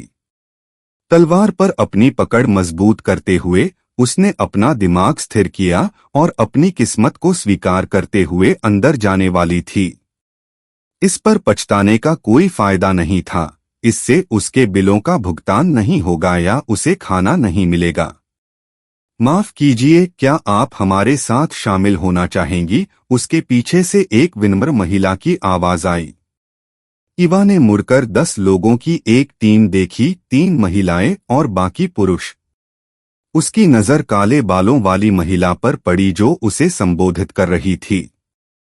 सिएरा, किसी को भी हमारी टीम में शामिल होने के लिए आमंत्रित न करें, एक कर्कश अभिमानी आवाज में आवाज आई।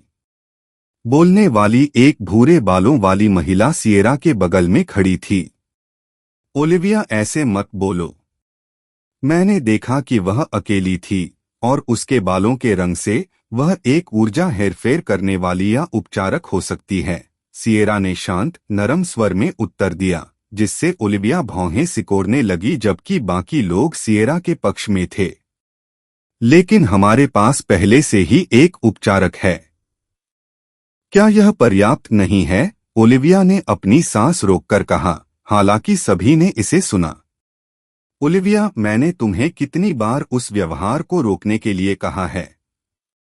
माफी मांगो, बीच में बैठा आदमी डांटते हुए बोला, जिससे ओलिविया को अपने मंगेतर द्वारा सिएरा का लगातार पक्ष लेने का दंश महसूस हुआ। मैं माफी नहीं मांगूंगी। वह हमारी टीम में किसी अजनबी को कैसे आमंत्रित कर सकती है? ओलिविया ने नाक भौं सिकोड़ी, हालांकि बाकी लोग उसके रवैये के आदी थे। डेरेक, जाने दो। मैंने सभी की सहमति न मांगकर गलती की, सिएरा ने पश्चाताप भरे हाव भाव में अपना सिर झुकाते हुए कहा, लेकिन डेरेक ने जल्दी से उसका हाथ थाम लिया।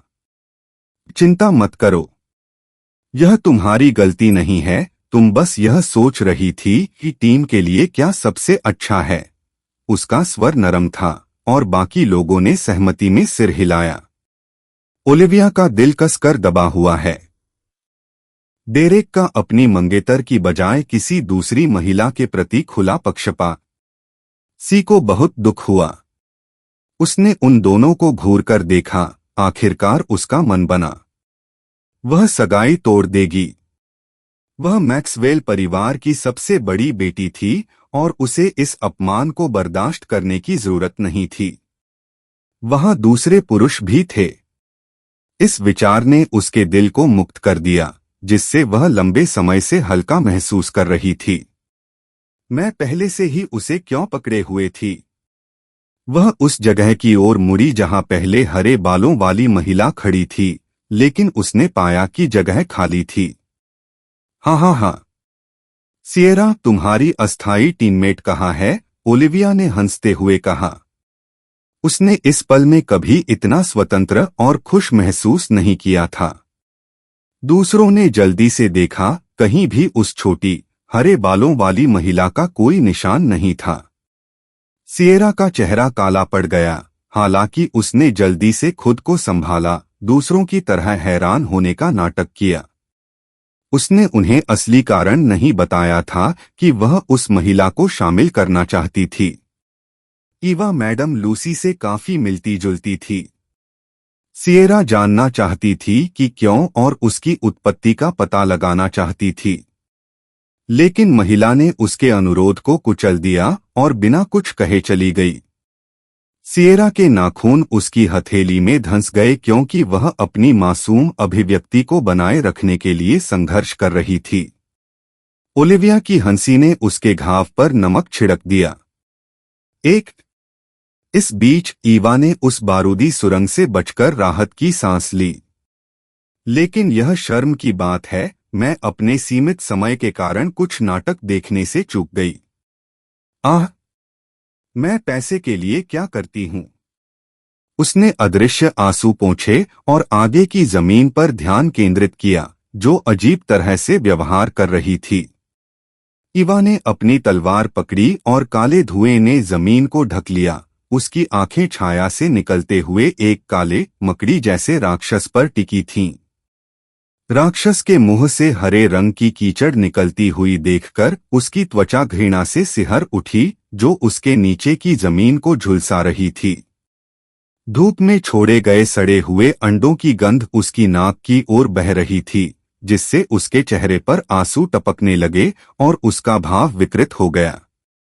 आंखों में आंसू भर जाने के कारण उसकी दृष्टि धुंधली हो गई, लेकिन वह राक्षस के हमले को चकमा देने में कामयाब रही। भगवान, यह घृणित गंध क्या है? मेरी नाक यह टूट गई है, उसने सोचा। आंसू अभी भी उसके चेहरे पर बह रहे थे। इससे पहले कि वह बदबू के आगे झुक जाए, इसे जल्दी से खत्म करने का दृढ़ निश्चय करते हुए उसने अपनी तलवार पकड़ी और आगे की ओर दौड़ी।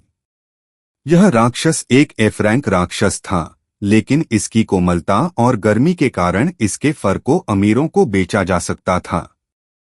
यह याद करते हुए ईवा की आंखें चमक उठीं और उसने हमला किया। वह क्षरणकारी जालों से बचने के लिए सावधान थी। उसकी तलवार हरे प्रकाश से चमक उठी क्योंकि उसने अपने हथियार को मजबूत करते हुए आसपास की ऊर्जा का दोहन किया। हर वार ने उसे पृथ्वी पर अपने डोजो प्रशिक्षण की याद दिला दी। उसकी अनाड़ी हरकतें धीरे धीरे तेज होती गईं, हर हरकत के साथ और अधिक सटीक होती गईं। उसकी आंखें चमक उठीं जब उसे एहसास हुआ कि उसके पास जानवर को मारने के अनगिनत मौके हैं, लेकिन उसने ऐसा नहीं किया। इसके बजाय उसने इसका इस्तेमाल अपने कौशल को निखारने के लिए किया। उसे सिखाई गई हर तकनीक को याद रखने का दृढ़ निश्चय किया, क्योंकि उसकी यादें अभी भी जंग खा रही थीं। अध्याय 9। क्या तुम मुझे लूट रहे हो? ईवा की तलवार राक्षस के मुंह में घुस गई और आखिरकार उसे मार डाला। राक्षस ने सफेद धुंधले प्रकाश कणों में बदलने से पहले झटके खाए, जो उसकी ओर तैरते हुए उसके शरीर में प्रवेश कर गए और उसे संतुष्टि से आहें भरने पर मजबूर कर दिया। कालकोठरी के राक्षसों द्वारा मृत्यु पर छोड़ी गई यह ऊर्जा उपयोगी थी। जब पर्याप्त मात्रा में एकत्र हो जाती थी तो यह स्तर ऊपर ले जा सकती थी। जैसे जैसे प्रकाश फीका पड़ता गया, उसने देखा कि जानवर ड्रॉप आइटम में नहीं बदला था, बल्कि अपनी लाश को पीछे छोड़ गया था। मैं आभारी हूँ, ईवा ने राक्षस से फुसफुसाते हुए कहा। उसने अपनी तलवार उठाई और ध्यान से उसकी खाल उतारना शुरू कर दिया, यह सुनिश्चित करते हुए कि वह फर को नुकसान न पहुंचाए। यह किसी ऐसे व्यक्ति के लिए एक भयानक दृश्य था जो इतना नाजुक दिखता था। यह वह दृश्य था जिसने जूलियन और एथन का स्वागत किया। उन्होंने अविश्वास और आश्चर्य की झलकियां साझा कीं। उन्हें उम्मीद नहीं थी कि वह न केवल एक जानवर को मार सकती है, बल्कि खुद भी उसकी खाल उतार सकती है। उन्होंने उसे कम आंका था। ईवा लगभग खाल उतारने ही वाली थी कि कालकोठरी में एक और मकड़ी जैसा जानवर पैदा हो गया, इस बार 2। ईवा ने दोनों की तरफ देखा और भौहें सिकोड़कर जल्दी से चकमा दे दिया, लेकिन वहां कोई डर नहीं था, केवल गणना करने वाली निगाह थी, क्योंकि वह उनके फर को नाप रही थी। छिपे हुए लोग उसे चिंता से देख रहे थे। उन्होंने उसकी मदद करने से खुद को रोक लिया और जब वह मौत के करीब थी तभी उसे देख सकते थे और बचा सकते थे। उसकी निगाह राक्षसों पर केंद्रित थी, जबकि वह अपने आसपास की सारी ऊर्जा को चूस रही थी, जिससे उसके शरीर पर एक हरे रंग का प्रकाश क्षेत्र बन गया। उसने एक सनक में इस विचार के बारे में सोचा, अरे, यह वास्तव में काम करता है। हाँ हाँ हाँ, मैं एक प्रतिभाशाली हूँ, उसने खुशी से सोचा। एक उसे लगा कि अगर वह हथियार को मजबूत कर सकती है, तो वह अपने शरीर के लिए भी ऐसा क्यों नहीं कर सकती। उसका शरीर चमक उठा और चमकीली आंखों से उसने जानवर को दयालुता से देखा। उसकी आंखों में पैसे के निशान थे क्योंकि वह उन्हें अपने चारों ओर से घेरे हुए देख रही थी। वह अपने करीब वाले की ओर दौड़ी, उसकी तलवार उसके सिर पर वार कर गई। उसने गुस्से से चीख मारी और दूसरे ने प्रतिक्रिया करते हुए भागते हुए एक अत्यधिक ठुकराए गए क्षरणकारी जाल को उसकी ओर ले जा रहा था, क्योंकि दूसरे ने उसे आगे बढ़ने से रोकने के लिए अपने पैरों से उसे अवरुद्ध कर दिया था। ईवा ने घृणा से भौहें सिकोड़ लीं क्योंकि उसने राक्षस के पैरों को पकड़ लिया और उसे आने वाले हमले की ओर फेंक दिया। जानवर सुरक्षित रहा। ऐसा लग रहा था कि उनके प्रकार के क्षरणकारी जाल ने उन्हें जला नहीं दिया। छी, यह काम नहीं किया, उसने खुद से कहा। लेकिन जब उसने जानवर के शरीर को हरे रंग की कीचड़ से ढका हुआ देखा तो उसका चेहरा घृणा से भर गया। ऐसी भयावहता को अनदेखा नहीं किया जा सकता। हरे रंग की कीचड़ की कल्पना करें, जो काले फर पर भीग रही हो और टपक रही हो, और राक्षस के मुंह से हरे रंग का वेब जैसा कीचड़ टपक रहा हो।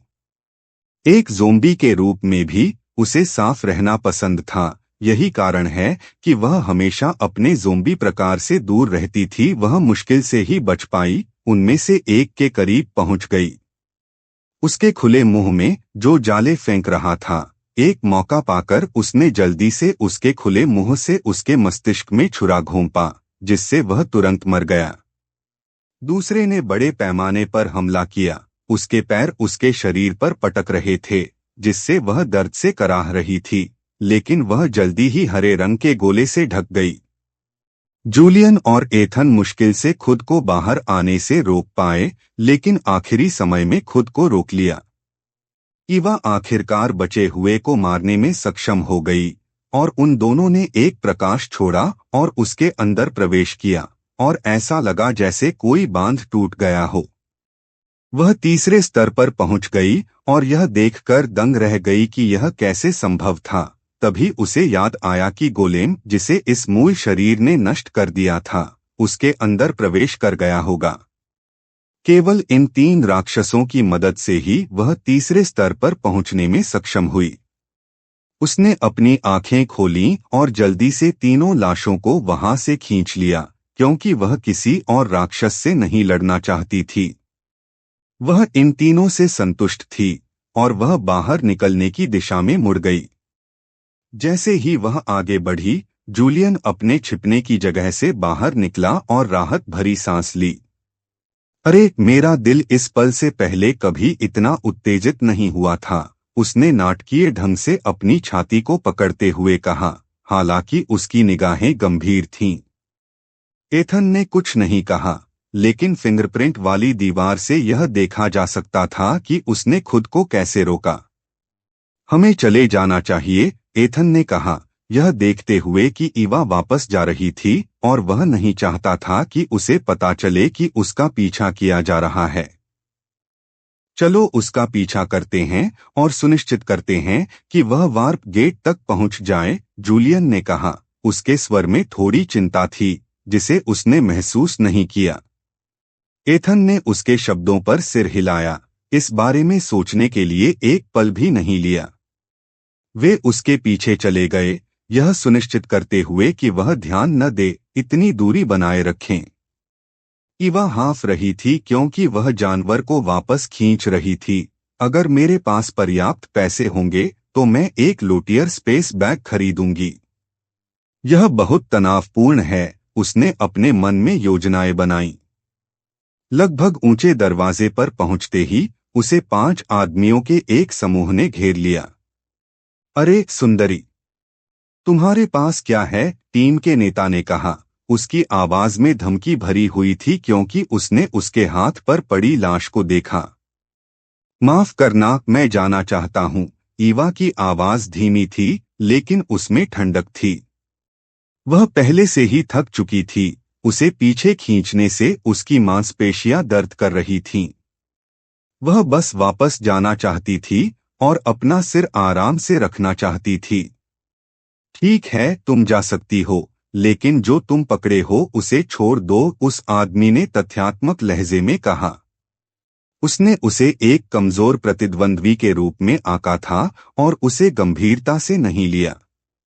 ईवा ने जो कुछ पकड़ा था उसे छोड़ दिया और लाल बालों वाले आदमी की ओर मुड़ी जो बात कर रहा था। उसकी आंखों ने उसे घेरे हुए मांसल आदमियों को देखा और उसे एहसास हुआ कि क्या हो रहा है। लाल बालों वाले आदमी को लगा कि उसने उसे डरा दिया है और वह अपने साथियों में से एक को लाश उठाने का संकेत देने ही वाला था कि उसके सवाल ने उसे रोक दिया। क्या तुम मुझे लूट रहे हो? ईवा ने खुद की ओर इशारा किया और पूछा। उसके धीमे शब्द बदल रहे थे। आदमी ने उसे आश्चर्य से देखा कि क्या इस चिट में कोई पेंच ढीला है।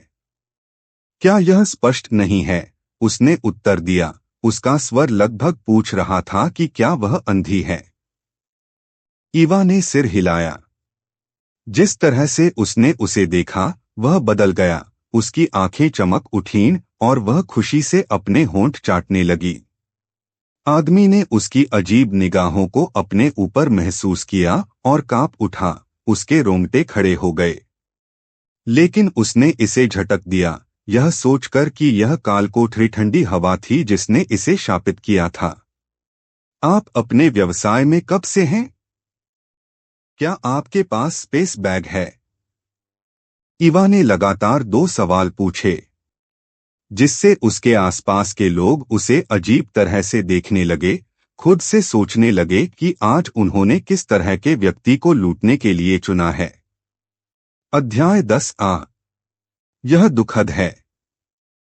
तुम अपना शिकार बना लो और हम दोनों के लिए इसे बदसूरत मत बनाओ। नेता ने झपट्टा मारा और उसका आखिरी धैर्य भी खत्म हो गया। वह शारीरिक रूप से नहीं लड़ना चाहता था और बहुत शोर नहीं मचाना चाहता था।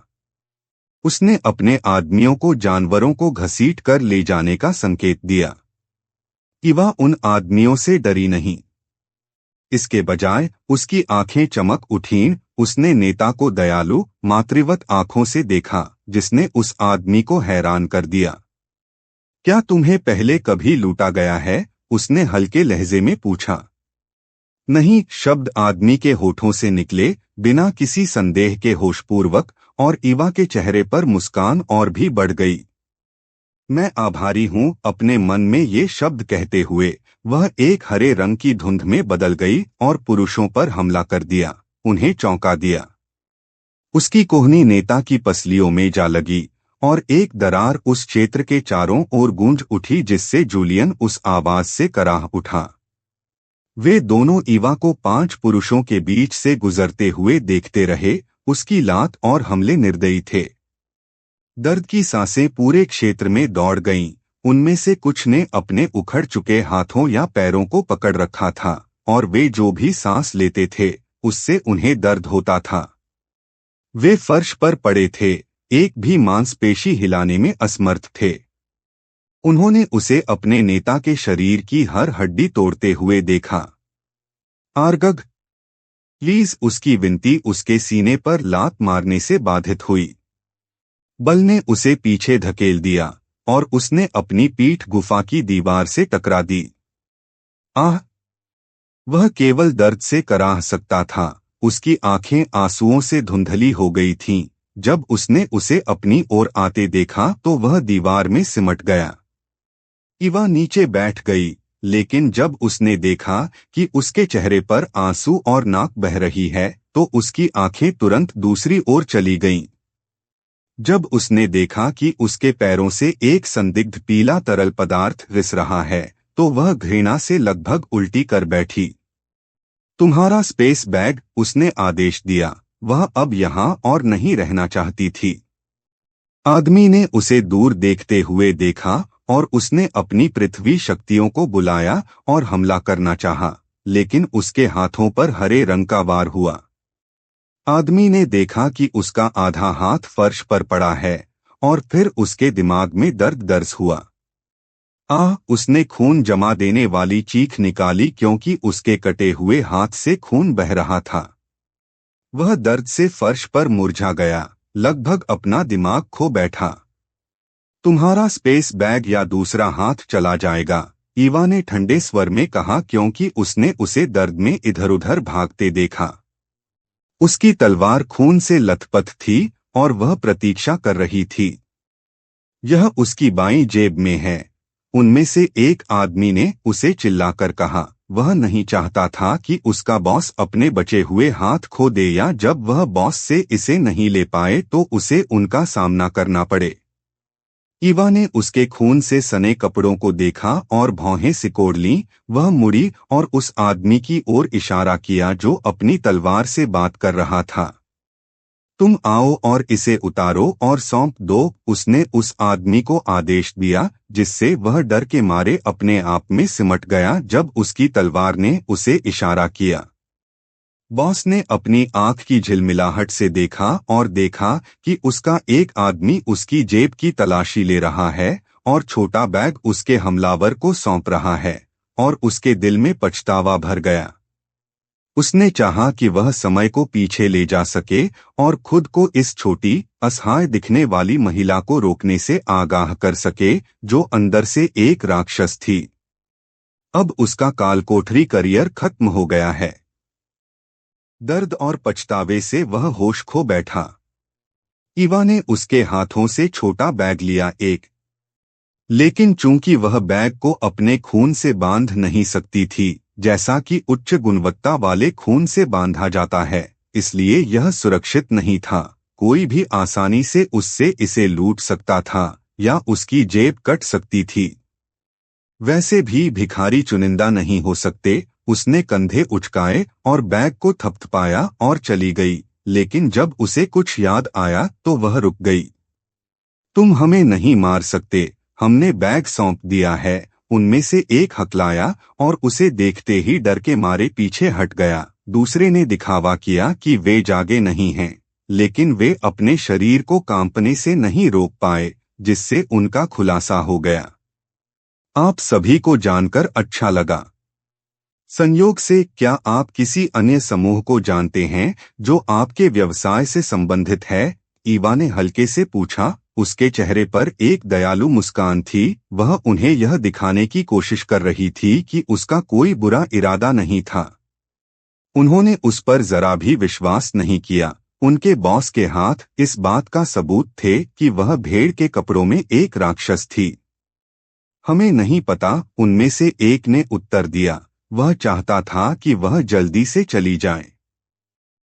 यह दुखद है, वह निराशा में बुदबुदाई और चली गई।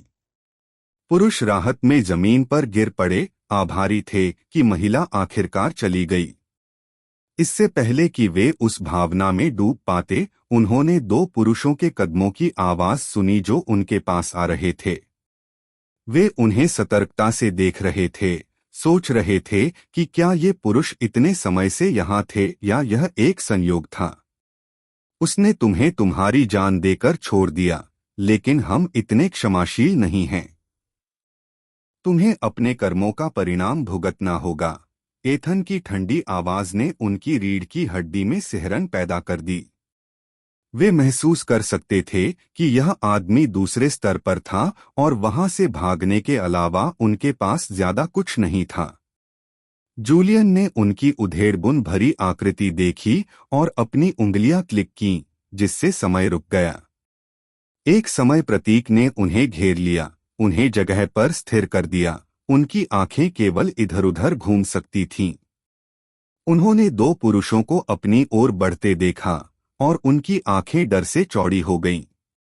अगर वे बात कर सकते तो वे अपनी जान की भीख मांग सकते थे, लेकिन दुर्भाग्य से ऐसा नहीं हुआ। उनकी आंखों में अफसोस की चमक थी और वे आखिरकार समझ पाए कि उनके शिकार तब क्या महसूस करते थे जब वे अपनी जान गंवाने वाले थे। एथन की उंगली के चारों ओर एक बर्फीली नीली भाप बन गई। उसने पुरुषों के चारों ओर की हवा को नियंत्रित किया। जैसे ही यह उनकी त्वचा के संपर्क में आया, पलक झपकते ही उनका शरीर जमने लगा। पुरुषों के चेहरे नीले पड़ गए। उनके मुंह से बर्फीली हवा निकल रही थी क्योंकि उन्हें लगा कि उनका शरीर ठंडा और सुन्न हो रहा है।